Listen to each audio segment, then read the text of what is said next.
Bonjour, aujourd'hui je vais vous parler du livre Mon gamin de Pascal Voisine. Mon gamin est un livre extrêmement récent car il a été publié dans les librairies en août 2017.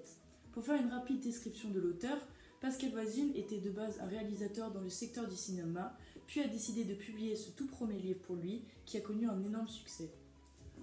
L'intrigue de ce livre est captivante et originale, ce qui fait de ce livre un roman rempli de suspense. Pour faire un petit résumé de l'histoire et raconter un peu l'intrigue, c'est l'histoire d'un chanteur qui est nommé Thierry, ou aussi connu sous le nom de Marc Alder d'une cinquantaine d'années, qui revient dans la ville natale pour l'enterrement de sa belle-mère, sur lequel il a toujours fantasmé.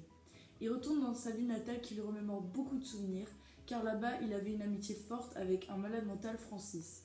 En effet, dans la ville, il y avait un hôpital psychiatrique qui contenait plus de 600 malades mentaux et 3 quarts des personnes dans la ville étaient des malades mentaux, ce qui était un nombre énorme. Quand il retourne dans la ville, ça lui remémore spécialement l'été 1977. L'été 1977 était important dû d'abord au décès de Elvis Presley, la star internationale, mais aussi à cause d'un autre drame qui s'est passé dans son village. Quand il y retourne, il va se rappeler de ses souvenirs les plus profonds et les plus tristes pour lui, mais aussi de nouveaux secrets qui vont se révéler. L'intrigue du livre commence quand le malade mental, qui est nommé Main de Marteau, dit « Le 17 août 1977, je jouais dans le jardin avec le chat et j'ai tout vu. » Les personnages principaux sont Jean Daniel, qui est le directeur de l'hôpital psychiatrique et qui est aussi le père de Thierry, un jeune homme réservé qui n'arrive pas trop à se mélanger à la société et qui est meilleur ami avec Francis, un malade mental qui est très lié de l'amitié avec Thierry, et dernièrement la belle-mère Emmeline, qui est très jolie et qui est avec Jean Daniel. Les 3 thèmes que j'ai choisis sont d'abord l'amitié, l'humanité et enfin le deuil. Tout d'abord, j'ai choisi l'amitié car l'amitié entre Francis et Thierry est le fil conducteur et la colonne vertébrale de l'histoire.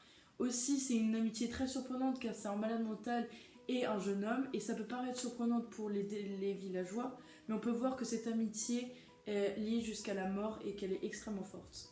On peut voir avec les 2 personnages très forts que vient le prochain thème, l'humanité. En effet, j'ai choisi le thème de l'humanité car on peut voir à travers ce livre comment la société crée un fossé entre les personnes qui sont estimées normales et les malades mentaux, alors que, comme dans l'amitié avec Thierry et Francis, ils sont tous les 2 complémentaires et ont une part d'humanité dans chacun d'entre eux. L'humanité se traduit aussi car chacun des personnages a sa voix dans le livre. Contrairement à la société où les minorités n'ont pas le droit à la voix, le malade mental là exprime ses sentiments et à travers sa perspective qui est complètement différente des autres.